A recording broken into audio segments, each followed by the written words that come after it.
Assalamualaikum warahmatullahi wabarakatuh. Perkenalkan, nama saya Monanita Apriliani dengan NIM 40224004. Kelas PGSD 1 semester 1, Fakultas Keguruan dan Ilmu Pendidikan.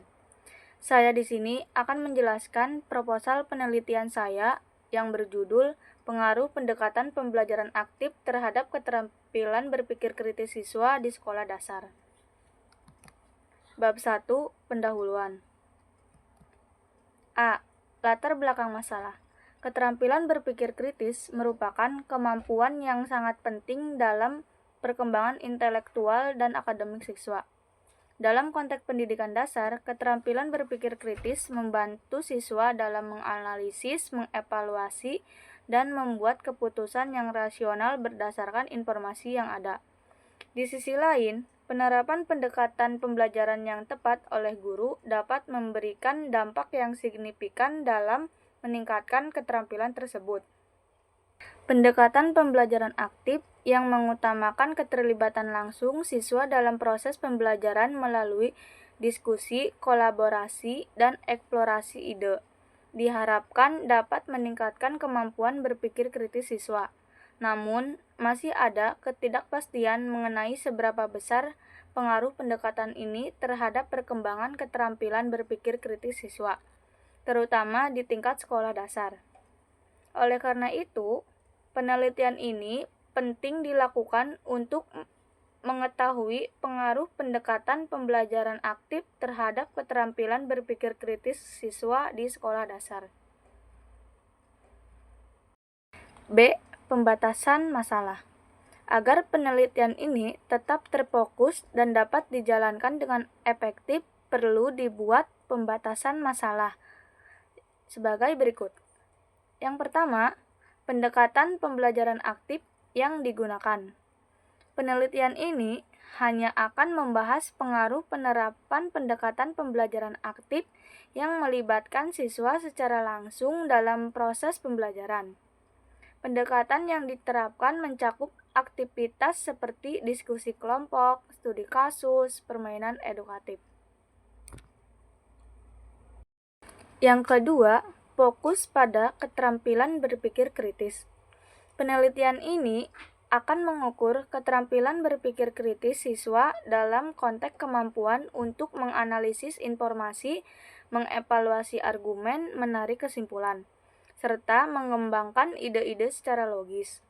Keterampilan berpikir kritis yang diukur meliputi aspek analisis, evaluasi, dan penarikan kesimpulan yang diujikan melalui tes berbentuk soal pilihan ganda dan uraian.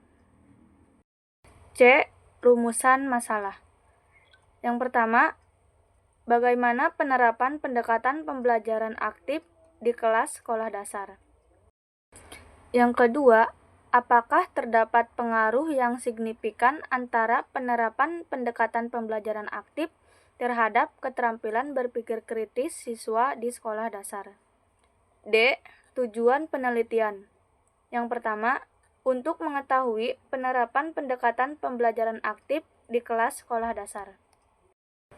Yang kedua, untuk mengetahui pengaruh penerapan pendekatan pembelajaran aktif terhadap keterampilan berpikir kritis siswa di sekolah dasar. E. Manfaat penelitian. Manfaat teoritis. Penelitian ini diharapkan dapat memberikan kontribusi terhadap pengembangan teori tentang pembelajaran aktif dan keterampilan berpikir kritis di sekolah dasar. Manfaat praktis. Hasil penelitian ini dapat menjadi referensi bagi guru mengimplementasikan pendekatan pembelajaran yang lebih efektif dalam meningkatkan keterampilan berpikir kritis siswa. Bab 2. Landasan teori. Konsep pendekatan pembelajaran aktif. Pendekatan pembelajaran aktif merupakan metode yang menempatkan siswa sebagai subjek utama dalam proses pembelajaran. Menurut Bonwell dan Eason 1991, pembelajaran aktif adalah proses pembelajaran yang mengharuskan siswa untuk terlibat secara aktif dalam kegiatan yang mendorong berpikir kritis, berkolaborasi, dan memecahkan masalah. Pendekatan ini bertujuan untuk meningkatkan partisipasi siswa dalam pembelajaran yang pada akhirnya dapat meningkatkan pemahaman dan keterampilan berpikir kritis mereka. Keterampilan berpikir kritis. Keterampilan berpikir kritis merupakan kemampuan untuk menganalisis, mengevaluasi, dan menginterpretasi informasi secara objektif dan logis.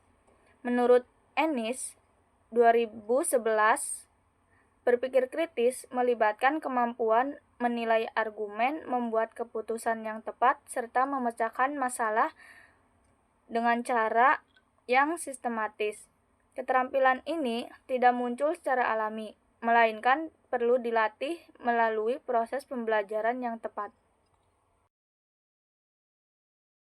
Sekian, terima kasih presentasi dari saya. Kurang lebihnya mohon maaf. Saya akhiri. Wassalamualaikum warahmatullahi wabarakatuh.